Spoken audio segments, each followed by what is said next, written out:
developments we are having. So from a technology perspective, it's much worse already. And that leads to a society which is a total surveillance state. 1984. I was born in 1984. Yep, that's me right there. It was the year that Orwell had envisioned as the beginning of the end of our privacy. Now we can see you. A world in which Big Brother was constantly watching. But no one paid that too much mind. After all, it was the same year happy families were bringing the first Macintosh computer into their homes. Hello, I'm Macintosh. A decade later, my generation would already be firmly planted in front of a screen. We installed the internet on our computer just a short time ago, and I haven't been able to get the kids off it ever since. Little by little, we became addicted to it. So I guess this is a story of how it changed our lives. It started with games, chats, email, even movies. Our tastes developed right alongside the internet. My first love, my second love, my third. ICQ, then Facebook, Google, Twitter. By the time I was all grown up, I'd spent so much time online, it never occurred to me that there could be another side of it to explore, the so-called deep web. In fact, I had no idea how to find it in the first place, so I started out like anyone would, with a Google search.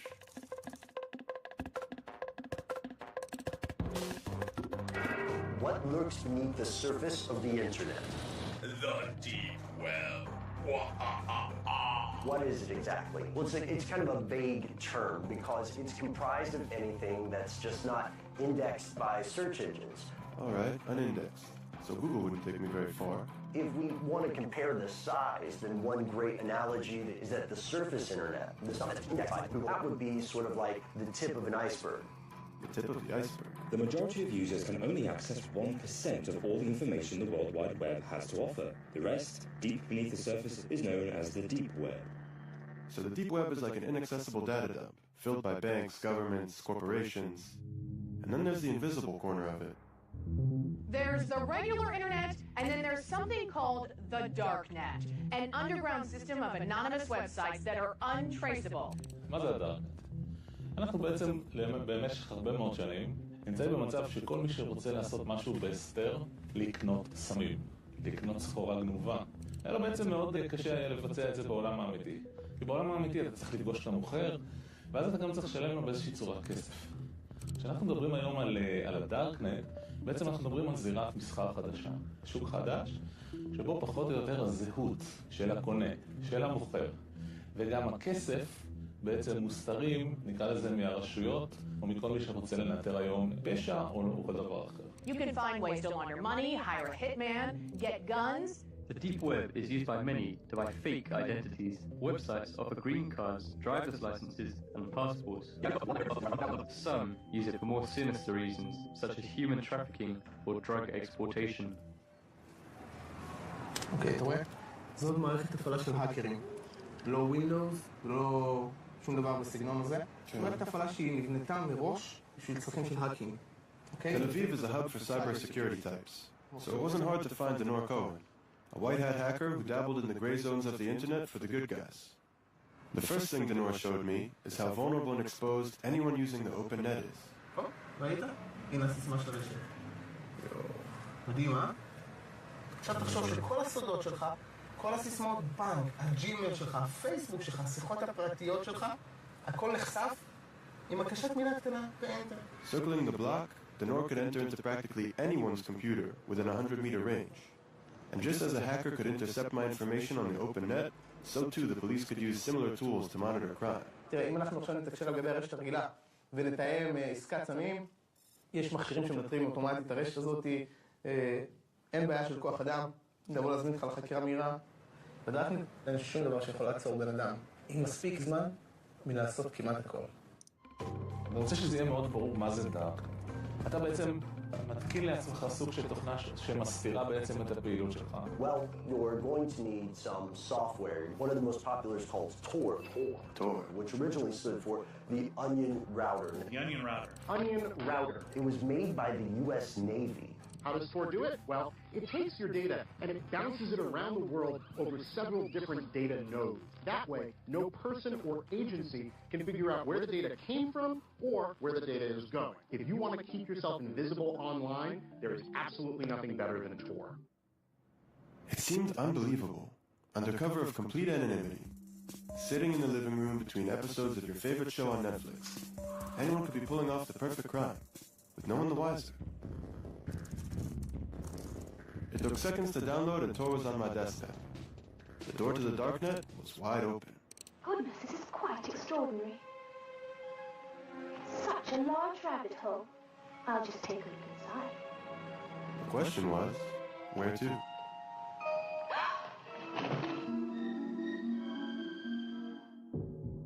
My first stop was the hidden wiki. It didn't look so different than a normal Wikipedia page. Only the content was a little more, well, I don't know. See for yourselves. Drugs. Lots of drugs. Weed, cocaine, heroin, crystal meth. כאשר אנונימיות זה דבר מאוד קשה להשגה, ומאוד מיוחד להשגה, תור זה הדבר הכי קרוב שתקבל, וזה המון. אם הייתי צריך לעשות משהו לא חוקי, הייתי עושה דרך תור. And the list goes on. Killers for hire, offers to take out politicians. 65,000 to take out a journalist. What? That's all I'm worth? הסכרים נפרצים, אין שום דבר שעוצר אותך, אין חוק, אין סדר, אין משפט, אין כלום. לכן אני רואה בתור דבר מאוד מסוכן. מאוד מסוכן. Drugs and guns were just the shallow end of the darknet pool, though. There were plenty of groups and community forums to satisfy humanity's darker desires. Neo-Nazis, obviously they carved out their own niche. Then there were the guys into animal torture, snuffed kids, pedophilia. The most bizarre place I stumbled upon, though, that would be the Cannibal Cafe. Serving humanity. I mean, seriously? אני יכול להגיד לך על ישיבות שהיו לי עם קצינים, שתלשו שערות אחת-אחת. אין לנו מה לעשות מול הדבר הזה. זה פשוט סיוט. A modern-day virtual Sodom and Gomorrah. It sure looked like a nightmare. If the rules of the game were changing, then what were the police doing to catch up? And did they even stand a chance? אוקיי, רצים? אפשר? כן. מעניין אותי לדעת איך, אם בכלל, הדארקנט שינה את מבט הפשע, מבט הפשיעה. הפשע שינה את פניו. היום אתה רואה יותר ויותר שהפשע עובר מהעולם הפיזי לעולם המקוון. ולמה? ולו בגלל הסיבה הפשוטה שבעולם המקוון אנשים נוטים לחשוב שהם יכולים להיות יותר אנונימיים ולעשות עבירות בלי להתאפס. תיכנס לתוך הדארקנט, אני מניח שנכנסת, אתה רואה לצורך העניין בן אדם רוצה לרכוש X, Y או Z, לרוב הדברים שהוא רוצה לרכוש זה דברים שאסור לו להחזיק ואסור למוכר למכור, אם זה סמים, אם זה נשק, אם זה תועבה של קטינים, אם זה לקנות שירות, החל מהדבקה של מחשב, רנט ההאקר, וכלה ברצח. The list of cyber threats went on and on. I kept wondering, is hiding your identity online a crime in and of itself? העניין הזה של אנונימיות. האם אתם רואים בזה דבר רע, דבר חיובי, או אתם אדישים לזה? תראה, התפקיד שלנו זה לאכוף את החוק. מי שקובע את הנורמות החברתיות במדינת ישראל זה המחוקק. אני לא חושב שזה המקום שלי להביע דעה אם אדם צריך להיות אנונימי או לא. אני כן יכול לומר שהאנונימיות היא לכאורה נותנת לאדם לחשוב שאם הוא יעשה עבירה הוא לא יתפס. וזה טעות, זה לא נכון. So was assuming that we could hide anything at all online just wishful thinking then? Could the police really find anyone and everyone hiding in the darknet? It took a considerable amount of digging and awkward questions before I found someone from the digital underworld who was willing to meet in person. Where could we meet in real life, though? Maybe I'd seen too many movies, but somehow an abandoned warehouse seemed appropriate. אני מאוד נורמטיבית, נכון? ואני מאוד כבר מבוגרת, כבר יכולה להיות בגיל של סבתא, נכון? עכשיו, זה שזה אפל וכל מה שאומרים, פורנוגרפיה וסמים, בסך הכל זאת מדיה, זאת אומרת, זה שוק כמו כל שוק, שחור, אבל זה בסך הכל אמצעי. אני רואה שזה דבר חיובי מאוד, אם אתה נאמן לעקרונות שלך. אותי לא תמצא משוטטת לא בפורנוגרפיה ולא בהימורים, כי הם לא מעניינים. אבל אולי ברוצחים שכירים, כן. מאוד כעסתי על זה שלא יכולתי לקנות איפה שרציתי, מוצר שרציתי. בדקתי באינטרנט, אמרו לי בסטפן תור מתאים. נכנסתי. אכן ראיתי, והעולם מרתק. זאת הפקעה שמכינים ממנה חשיש ביתי. יש הרבה שעושים את זה. קוקאין? קוקאין, זה גם. אז תשמע, הרופאים נותנים ריטלין בשביל מה צריך קוקאין לא חוקי. על זה אתה כועס? אין מה לכעוס. זו פלטפורמה. הם מציגים את מרכולתם. Of course, Lily was hardly who I had imagined I'd be meeting with. She looked more like one of my mom's friends than someone who used the darknet. אבל באמת, זה לא מפחיד אותך. לא, זה לא מפחיד, מפחיד שוב, מה שעושים עם זה. אפשר לעשות עם זה דברים רעים, זה נכון.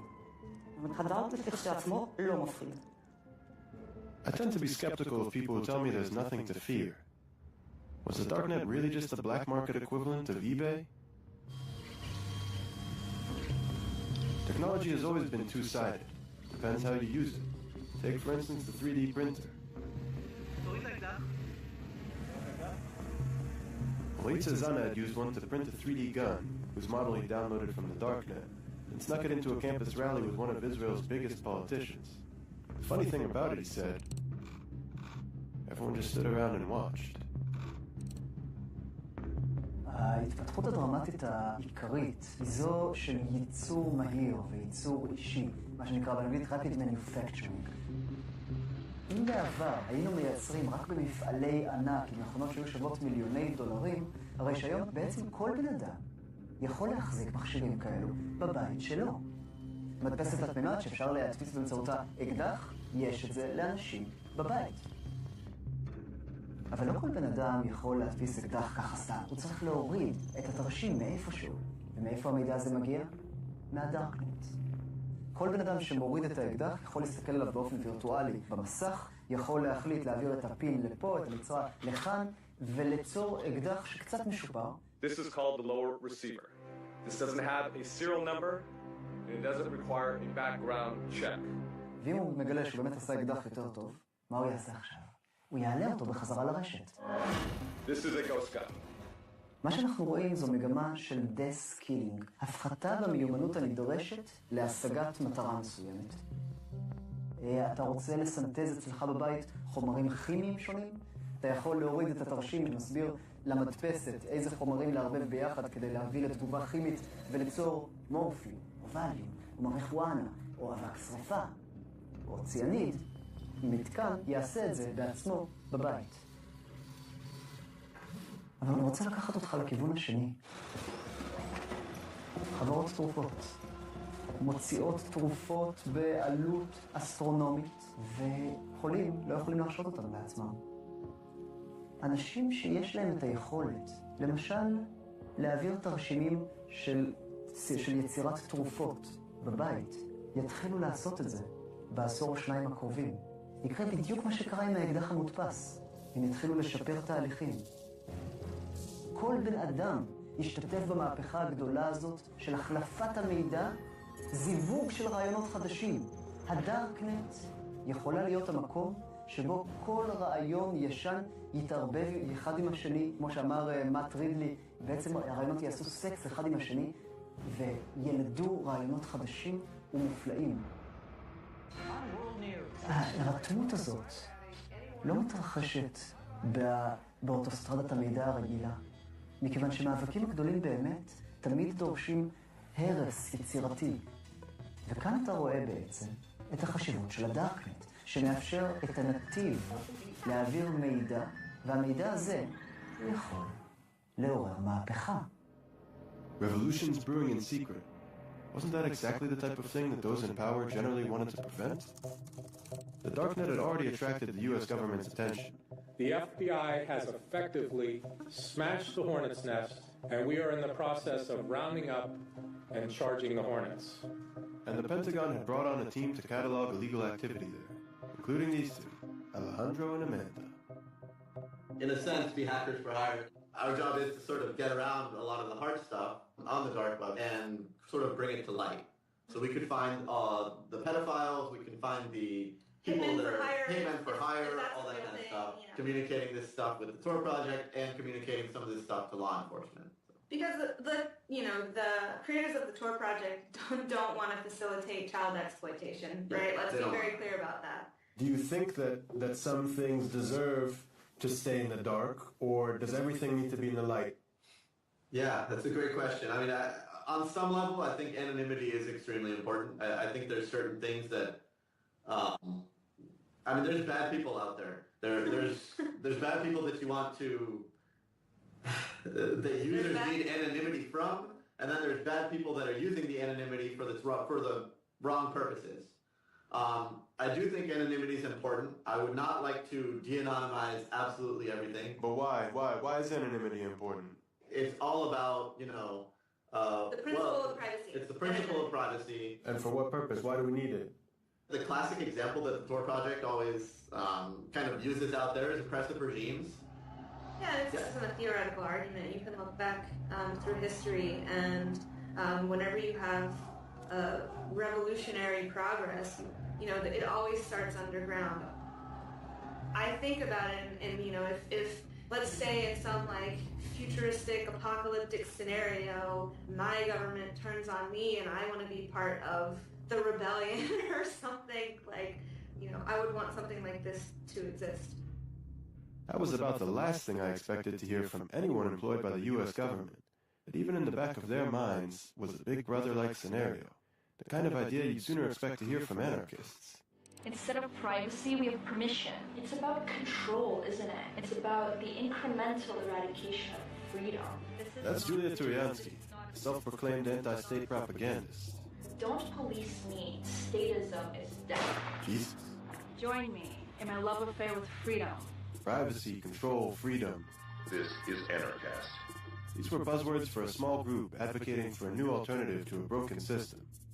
People get afraid of new things very easily, and these are new ideas. Hacker anarchists, darknet, they sound foreign. These were the crypto-anarchists, an offshoot of a small group of technophiles that came together at the dawn of the internet age, the cypherpunks. What is a cypherpunk? What do you guys think? Cypherpunks are cryptography activists who believe in personal privacy for everybody. It was the cypherpunks who had been responsible for the very first instance of the darknet, what they'd called the blacknet. Americans are not prepared to face the fact that they're living in an electronic police state. If anyone could tell me what it was I was missing about the darknet, it had to be them. And they were all gathering at the Institute of Crypto Anarchy in downtown Prague.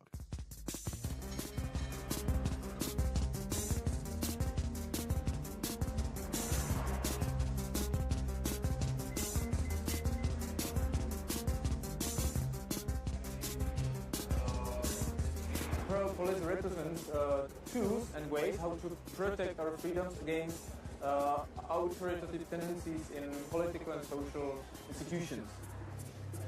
I'm sorry, it's limited. Really, we cannot take pictures of people. Yeah. Stepping into the Hackers Congress, I felt entirely unsure about what I was about to enter. So unsure, in fact, that I had circled the block before actually going in. And when I finally found a few participants who would speak on camera, it came with certain conditions. Great. Let's go inside. So when you're all set, you can have a seat. So what's with the mask? What's with the gap? Well, I think it's very important that you keep your privacy today, and you have a lot of, facial recognition outside. We're living in a time and age where automatic computer algorithms are searching all media for faces. And I don't really want my face to be everywhere I am. If you want to meet me, if you want to see me, come and meet me in person. So I'm not the media guy. So how do you refer to yourself? How do you identify yourself? Well, in this context, call me smuggler. And what does your mom call you? Dad, I won't tell you. Ask my mom. The reason we want privacy, fundamentally, is it because it allows free human action according to our own will. Humans develop when they use their own mind and make their own choices, good or bad, and they deal with their own consequences. That's how we grow. You have to be able to screw up without getting slammed. And when there's somebody looking down at you, when you have to be afraid, when you have to lower your voice to talk about certain things, you are squeezing out human development, human evolution. I think nowadays there's a much more subtle way of totalitarianism. On the outside, you have all these freedoms. You can wear whatever you want, you can do whatever you want, you can be gay, it's all fine. You know, like we are free people. Earlier, totalitarian systems, it was much clearer to people that you're not free. And now it's like you're this happy consumer who can, you know, watch all the movies on Netflix, but as soon as you really trying to push a little bit to change the system, you're being attacked. And all the other ones say, what's your problem? You know, just like me on Facebook. When we're sitting in front of the computer in our own homes, we're in the environment that we usually associate with privacy. But what we're actually doing is we're shouting things from the rooftops. Without protecting ourselves, we have just opened our private living space to the whole world. And that is why I say, be careful. What you're doing right there is something you wouldn't do if you would really understand what you're doing, because you're not doing it in any other way of your life. I've never been particularly privacy-minded. When I open an app on my phone, I'm not exactly thinking about where that data might end up. Facebook, Google, they're surveillance systems. Anytime you use a product that's free, somehow that company has to pay its employees. So that means you're not really the customer, you're not paying them, and that means you're the product. I'm not going to stop using Facebook, I'm not going to stop using Google until they start hunting people down and killing them. The idea that my generation would suddenly stop using social media seemed a little crazy, which is more or less how my friends saw it too. I mean, it is fucked up that you can't just, like, say whatever you want. I guess I've accepted the fact that I'm being tracked. I'm not doing anything illegal, not on the internet. If I have nothing to hide, why should I be afraid? I'm thinking if I have anything to hide. Your privacy is not violated in the moment that somebody takes your pictures and posts them online. Privacy is violated in the moment somebody is interested in your pictures and stores them. That is where the violation happens. Somebody grabbing your data and just storing it because he might want to use it. And it's this threat of a might that we are all subconsciously aware of. Everybody does something wrong. You know, maybe you cheat on your wife, or you were drunk at this party and you have this, you know, ridiculous picture of you, and then they can use that information to either, you know, like enforce the law which he didn't enforce before, or they just, you know, blackmail you in public. When you're in a state where you have no privacy, where you have no anonymity, you're always worried about somebody looking in, somebody who's going to either physically punish you or say bad things about you behind your back or shame you. Shame among humans is like the weapons of mass destruction. So what is it that we need to do to preserve our freedom? Start wearing masks? Throughout this 3D printed fashion show, I kept thinking about how paradoxical it is to believe we could only really be free in hiding. Especially in the West, where we're so used to exposing everything. I had been in Cairo during the Arab Spring, at the same time that Shira Frankel was writing about the dramatic events there. Hey, Shira. Now she was writing for BuzzFeed about encryption technologies, like Tor.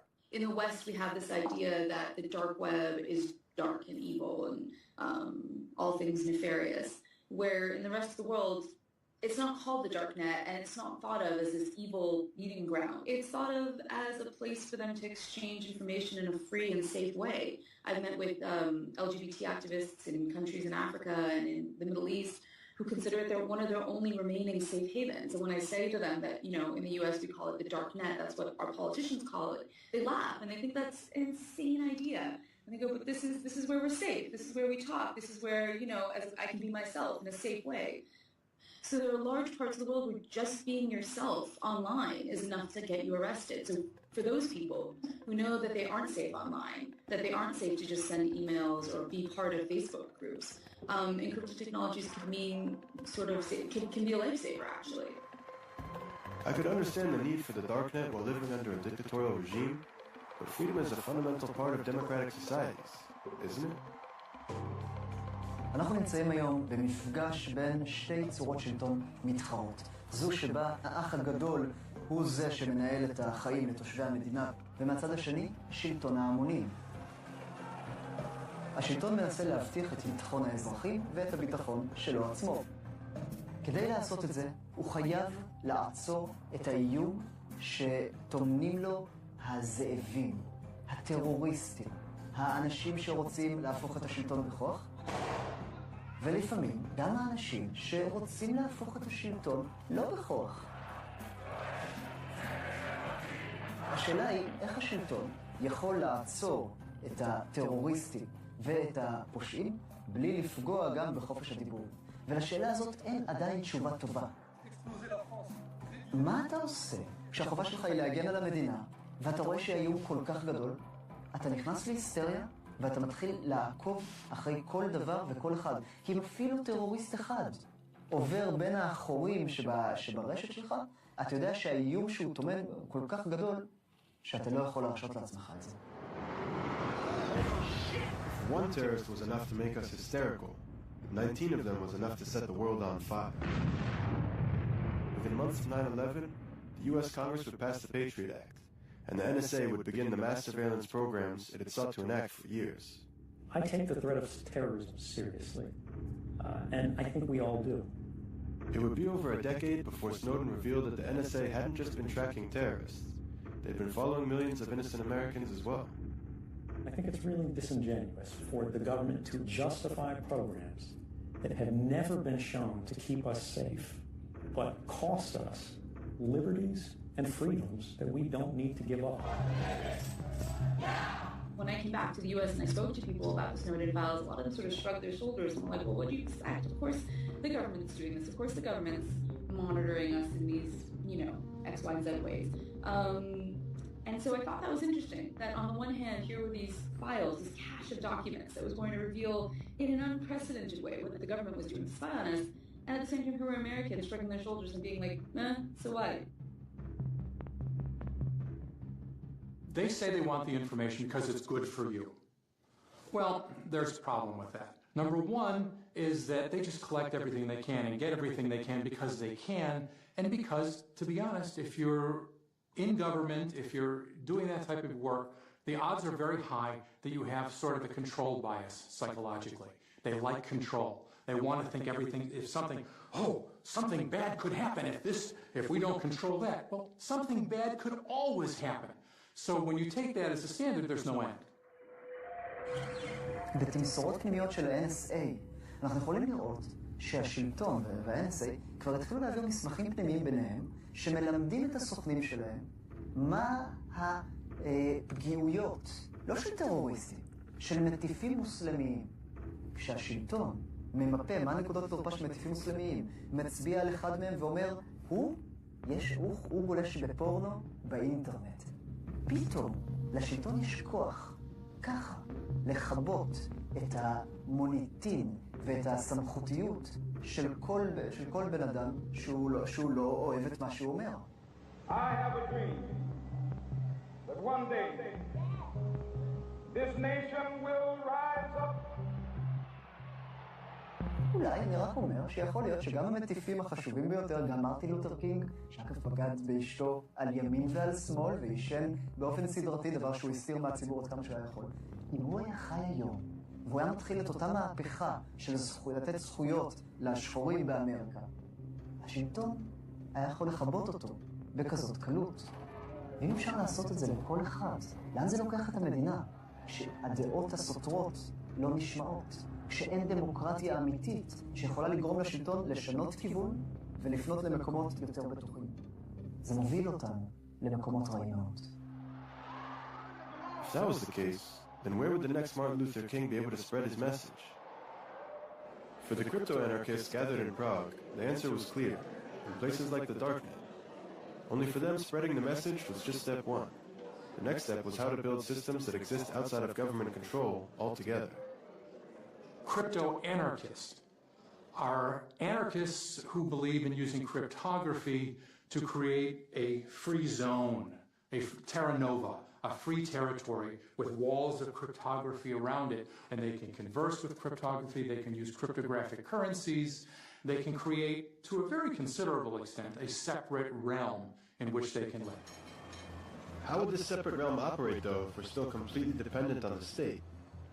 What the state provides is lots of bureaucracy, senseless work that I have to do every day, like to go to offices and to undergo all these taxes and so.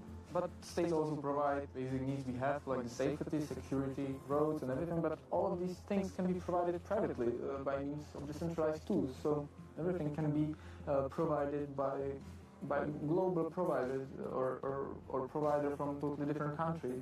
The national borders are not making sense in this surrounding, because on deep web it totally doesn't matter where you join from.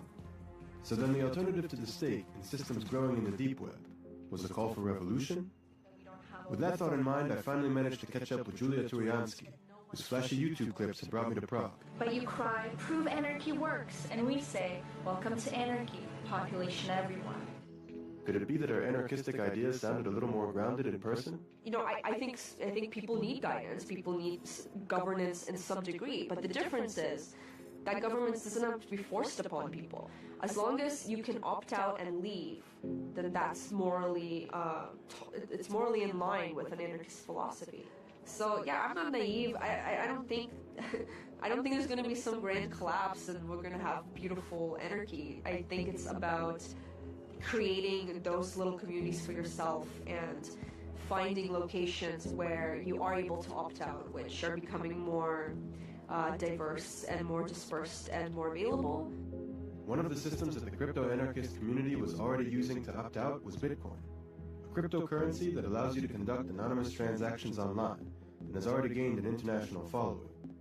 Once you've got virtual currency, it's not too far of a leap to start creating virtual states. Yesterday there was a lecture about BitNation, which is a project that shows that blockchain technology can be used for services that are usually provided only by governments and states. BitNation is creating a new world where thousands or millions of nations actually compete for customers by offering better services. It's a world where everyone can choose.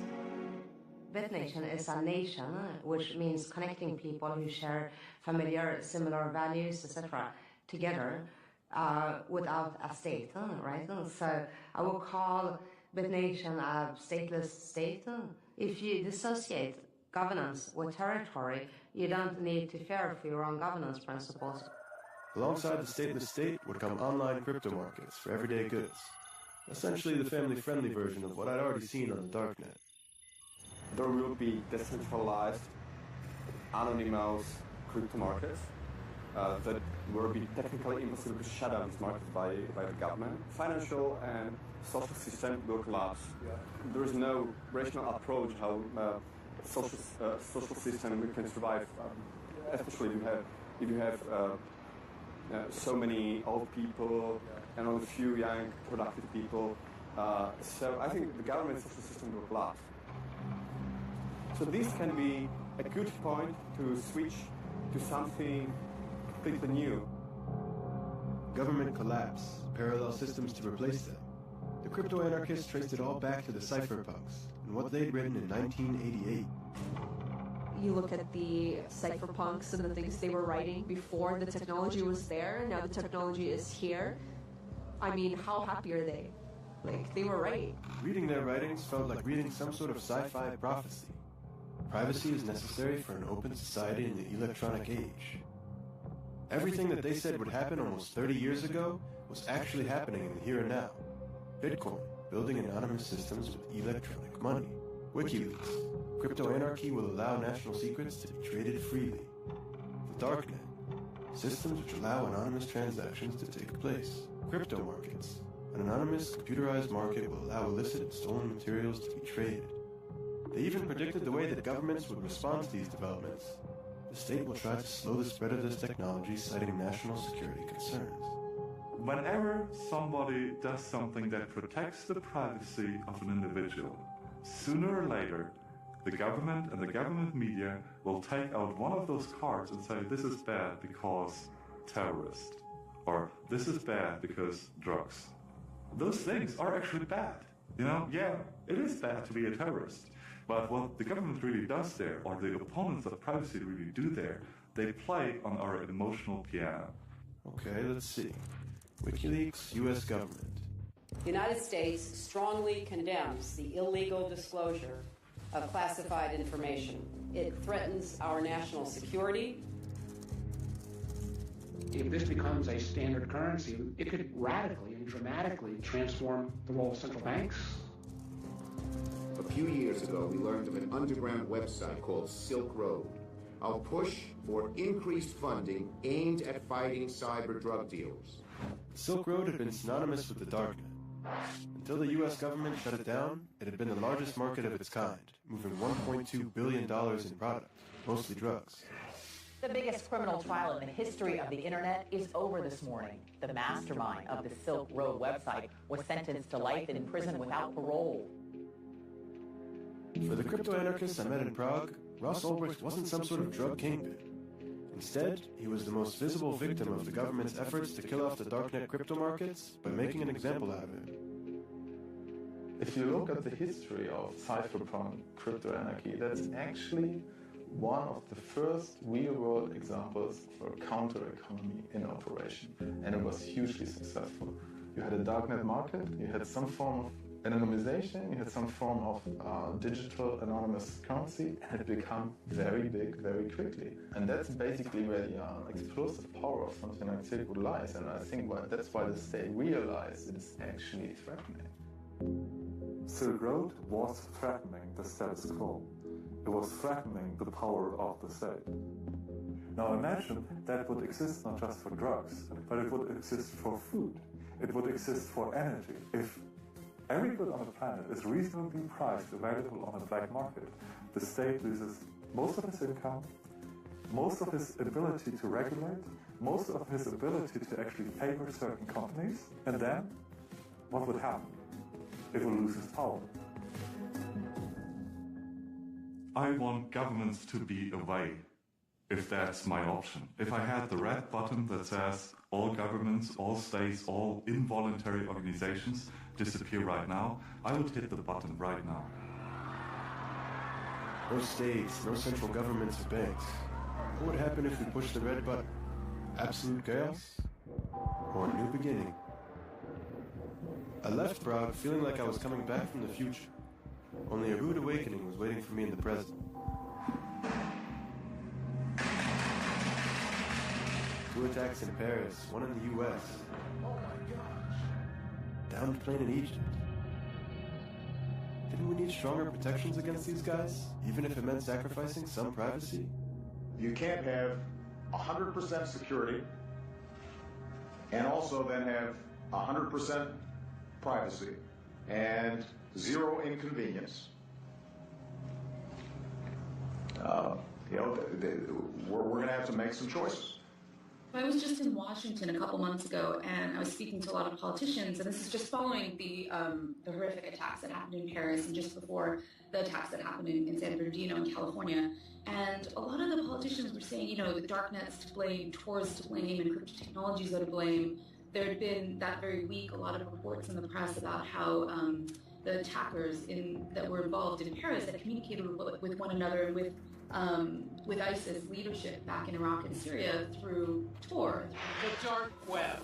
The U.S. believes ISIS and others are now using the most covert part of the online world to recruit fighters, share intelligence, and potentially plan real-world attacks. And in the weeks that emerged, it turned out that not only had they not used encrypted technology, they had been sending SMS messages to one another.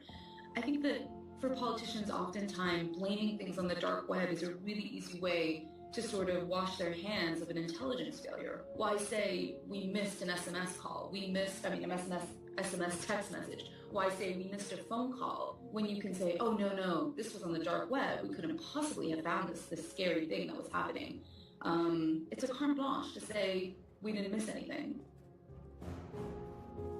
It's easy to scapegoat the darknet, to say that if it weren't there, our lives would be safer, more secure. But the darknet has always existed, in one form or another. תראה, אני אספר לך איך פגשתי את הדארקנט הראשון שלי. הייתי בן 4, וההורים שלי כל פעם שהם לא רצו שאני אבין משהו, הם עברו לדארקנט, ביידיש. היידיש היה הדארקנט שלהם. ובגיל 4 אני חי במקביל בשתי רשתות. ברשת הפתוחה, בעברית, וברשת היידיש, שאני קולט את הרגשות, קולט את המבטים, קולט את הרוגז או את מה שזה לא יהיה, אבל עבורי זה מוספן. So then the darknet isn't just a place. It's the representation of a basic need we all have. Get ready to amazing revolutions in what is to be human. For Yanki Margalit, an evangelist for the movement to integrate humans and technology, we are going to program mankind. Our very way of thinking needed a reset. הדארקנט עבורי הוא מקום מאוד מאוד מעניין. מי שמתחזק את הדארקנט, מי שבונה את הדארקנט, האידיאליסטים שמחזיקים את הדארקנט, הם אנשים שמאמינים מאוד מאוד בכל ליבם בזכות לפרטיות, באפשרות לפרטיות. אני רק יודע שהמאבק שלנו היום לפרטיות הישנה הוא פתטי. הוא פתטי, כי מזמן הפסדנו אותו, צריך להגדיר את זה מחדש לגמרי. כשאתה מסתכל על השנים האחרונות, ואתה מסתכל טיפה גם לתוך העתיד, אתה רואה שהמין האנושי כולו משתנה. הוא עובר היום איזשהו סוג של שינוי מאוד מאוד מואץ. אנחנו מחברים את הטכנולוגיה לביולוגיה, את הביולוגיה לאלקטרוניקה, ויוצרים לדעתי מין אנושי חדש. מין שהוא משוכלל יותר, מחובר יותר. אנחנו גם לוקחים את האנשים כאינדיבידואלים ומחברים אותם למשהו גדול יותר. עבורי זה מזכיר מאוד את ההתחברות של התאים שיצרו את הבן אדם. הרי תחשוב על התאים שבונים אותך. טריליונים של תאים שבונים אותך, התאים האלה איבדו את הפרטיות שלהם, התאים האלה איבדו את האינדיבידואליות שלהם, אבל נוצר בן אדם בסופו של דבר. בתחושה שלי היום, אנחנו מרכיבים את המין האנושי כולו כתאים למשהו גדול יותר. וכשאתה בונה משהו גדול יותר, כשנבנה משהו גדול יותר, נושא הפרטיות הוא נושא מאוד מאוד מעניין. כי אתה יודע מי הם התאים הכי פרטיים, עם הכי הרבה פרטיות בגוף האדם. התאים הסרטניים. Said it then? Privacy isn't just dead, it's cancerous? Maybe. With so many crazies running around, world order seems too fragile to entrust to the vision of the cypherpunks and crypto-anarchists, especially those unwilling to show their faces. No. I was ready to end my piece there, but then Smuggler came back out of the shadows. In a private IRC chat, he took a fairly big leap for a privacy extremist. He told me I should come for a visit.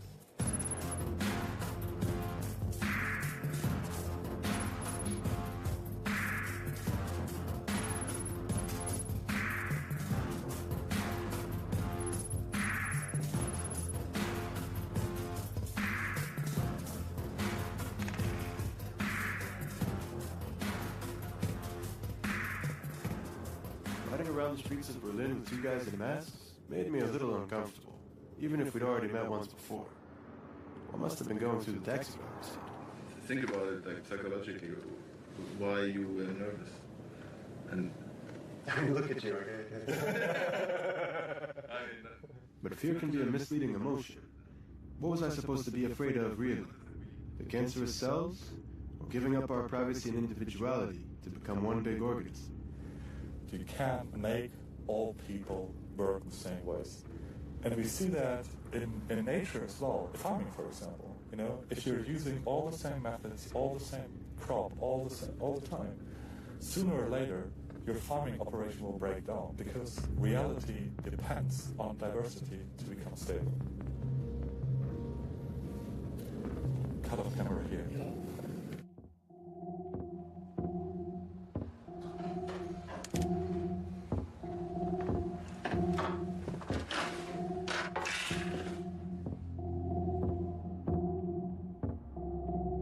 Privacy is to ideas what evolution is to biology.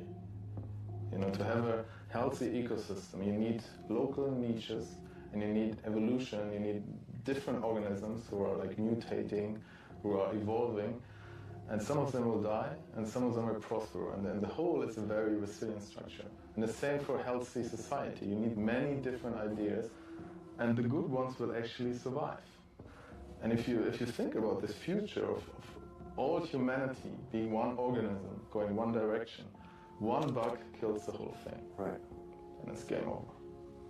And that will be worse than our fears of nuclear war have ever been. I mean, imagine what we had with the Third Reich in Germany. Imagine just the Third Reich globally. No other countries stopping it. What the fuck, you know? All our forward progress, all the benefits of our interconnected world, is history truly just bound to repeat itself? We're entering a future that our parents couldn't imagine. What will be the result of that is up to science fiction.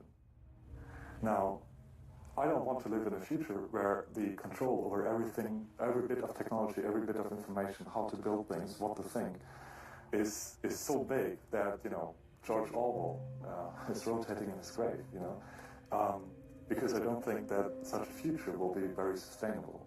So then when is your work done? Never. Yeah, never. I mean, some people work for surveillance and we work to increase privacy. We will never get there. It's an ideal to strive for. Plus, even if we work for more privacy, it doesn't mean that anybody will stop working for surveillance. So as long as they're working for surveillance, we have a job to do. But some people would say, I don't know, maybe you're paranoid. I mean, you're not outright criminals, you don't sell drugs, I don't know. But I mean, there are many. I think the whole discussion, it's weird how the discussion got so reframed that we are actually the ones who have to do the defending.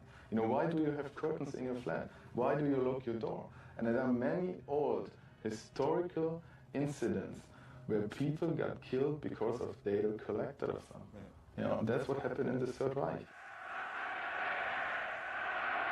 The thing that happened in the years before the Third Reich even existed is that a lot of nation-states required registration of citizens.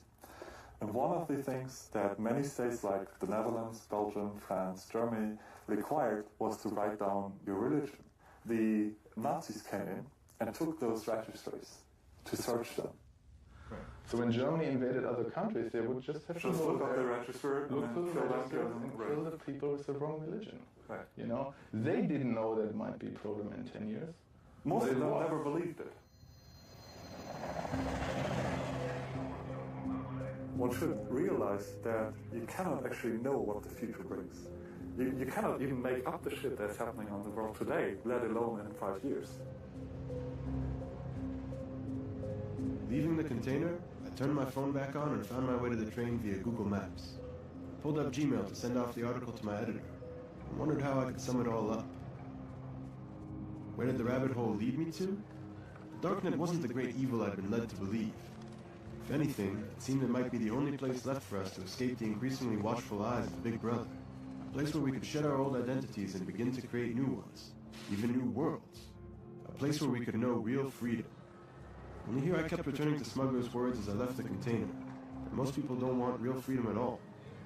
They just want enough freedom to be comfortable.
Developments we are having. So from a technology perspective, it's much worse already.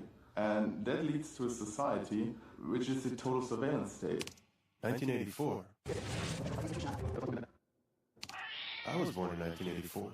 Yep, that's me right there. It was the year that Orwell had envisioned as the beginning of the end of our privacy. Now we can see you. A world in which Big Brother was constantly watching. But no one paid that too much mind. After all, it was the same year happy families were bringing the first Macintosh computer into their homes. Hello, I'm Macintosh. A decade later, my generation would already be firmly planted in front of a screen. We installed the internet on our computer just a short time ago, and I haven't been able to get the kids off it ever since. Little by little, we became addicted to it. So I guess this is a story of how it changed our lives. It started with games, chats, email, even movies. Our taste developed right alongside the internet. My first love, my second love, my third. ICQ, then Facebook, Google, Twitter.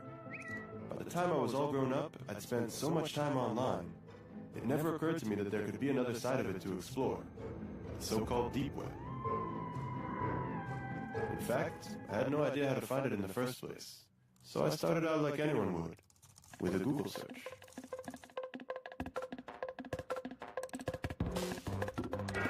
What lurks beneath the surface of the internet? The deep web. What is it exactly? Well, it's kind of a vague term because it's comprised of anything that's just not indexed by search engines. All right, unindexed. So Google wouldn't take me very far. If we want to compare the size, then one great analogy is that the surface internet, the stuff that's indexed by Google, that would be sort of like the tip of an iceberg. The tip of the iceberg. The majority of users can only access 1% of all the information the World Wide Web has to offer. The rest, deep beneath the surface, is known as the deep web. So the deep web is like an inaccessible data dump, filled by banks, governments, corporations. And then there's the invisible corner of it. There's the regular internet, and then there's something called the darknet, an underground system of anonymous websites that are untraceable. מה זה הדארקנט? אנחנו בעצם במשך הרבה מאוד שנים נמצאים במצב שכל מי שרוצה לעשות משהו בהסתר, לקנות סמים, לקנות סחורה גנובה. היה לו בעצם מאוד קשה לבצע את זה בעולם האמיתי. כי בעולם האמיתי אתה צריך לפגוש את המוכר, ואז אתה גם צריך לשלם לו באיזושהי צורת כסף. כשאנחנו מדברים היום על הדארקנט, בעצם אנחנו מדברים על זירת מסחר חדשה, שוק חדש, שבו פחות או יותר הזהות של הקונה, של המוכר, וגם הכסף בעצם מוסתרים, נקרא לזה מהרשויות, או מכל מי שרוצה לנטר היום פשע או כל דבר אחר. You can find ways to launder money, hire a hitman, get guns. The deep web is used by many to buy fake identities. Websites offer green cards, driver's licenses, and passports. Some use it for more sinister reasons, such as human trafficking or drug exportation. אוקיי, אתה רואה? זאת מערכת הפעלה של האקרים. לא Windows, לא שום דבר בסגנון הזה. מערכת הפעלה שהיא נבנתה מראש בשביל צרכים של האקינג. Tel Aviv is a hub for cybersecurity types, so it wasn't hard to find Denor Cohen, a white-hat hacker who dabbled in the gray zones of the internet for the good guys. The first thing Denor showed me is how vulnerable and exposed anyone using the open net is. ראית? הנה הסיסמה של הרשת. מדהים, אה? עכשיו תחשוב שכל הסודות שלך, כל הסיסמאות בנק, הג'ימייל שלך, הפייסבוק שלך, השיחות הפרטיות שלך, הכל נחשף עם הקשת מילה קטנה באנטר. Circling the block, Denor could enter into practically anyone's computer within a 100-meter range.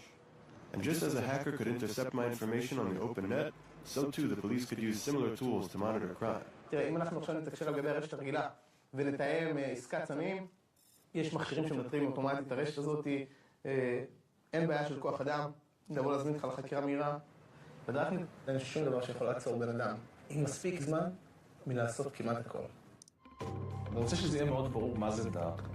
אתה בעצם מתקין לעצמך סוג של תוכנה שמסתירה בעצם את הפעילות שלך. Well, you're going to need some software. One of the most popular is called Tor. Tor, which originally stood for the Onion Router. The Onion Router. Onion Router. It was made by the U.S. Navy. How does Tor do it? Well, it takes your data and it bounces it around the world over several different data nodes. That way, no person or agency can figure out where the data came from or where the data is going. If you want to keep yourself invisible online, there is absolutely nothing better than Tor. It seemed unbelievable. Under cover of complete anonymity, sitting in the living room between episodes of your favorite show on Netflix, anyone could be pulling off the perfect crime, with no one the wiser. It took seconds to download and Tor was on my desktop. The door to the darknet was wide open. Goodness, this is quite extraordinary. Such a large rabbit hole. I'll just take a look inside. The question was, Where to?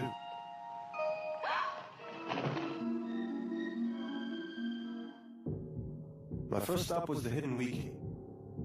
It didn't look so different than a normal Wikipedia page. Only the content was a little more, well, I don't know. See for yourselves. Drugs. Lots of drugs. Weed, cocaine, heroin, crystal meth.